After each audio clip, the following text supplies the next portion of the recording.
नमस्कार प्यारे दोस्तों, स्वागत है आप सभी का। प्रस्तुत है आप सभी के लिए आज की कहानी पाप की जड़।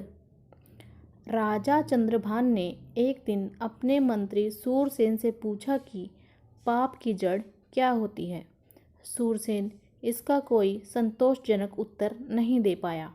राजा ने कहा, इस प्रश्न का सही उत्तर ढूंढने के लिए मैं तुम्हें 1 माह का समय देता हूँ। यदि दी गई अवधि में तुम सही उत्तर नहीं दे सके तो मैं तुम्हें मंत्री पद से हटा दूंगा। राजा की बात सुनकर सूरसेन परेशान हो गया। वह गांव-गांव भटकने लगा। एक दिन भटकते भटकते वह जंगल जा पहुंचा। उसने वहां एक साधु को देखा। उसने राजा का प्रश्न उनके सामने दोहरा दिया। साधु ने कहा, मैं डाकू हूँ जो राजा के सिपाहियों के डर से यहाँ छुपा बैठा हूँ। वैसे मैं तुम्हारे प्रश्न का उत्तर दे सकता हूँ, लेकिन इसके लिए तुम्हें मेरा एक काम करना होगा। सूरसेन ने सोचा, काम चाहे जो भी हो, कम से कम उत्तर तो मिल ही जाएगा। उसने डाकू की बात मान ली। इस पर डाकू ने कहा, तो ठीक है, आज रात तुम्हें नगर सेठ की हत्या करनी होगी और साथ ही उसकी सारी संपत्ति चुराकर मेरे पास लानी होगी। यदि तुम यह काम करने में सफल हो जाते हो तो मैं तुम्हें तुम्हारे प्रश्न का उत्तर बता दूंगा। सूरसेन लालच में आ गया।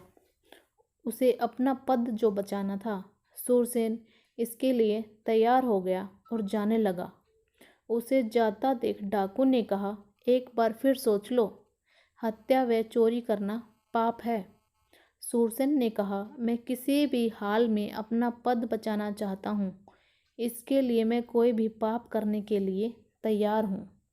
यह सुनकर बाबा ने कहा, यही तुम्हारे सवाल का जवाब है।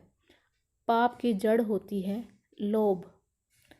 पद के लोभ में आकर तुम हत्या और चोरी जैसा पाप करने के लिए तैयार हो गए।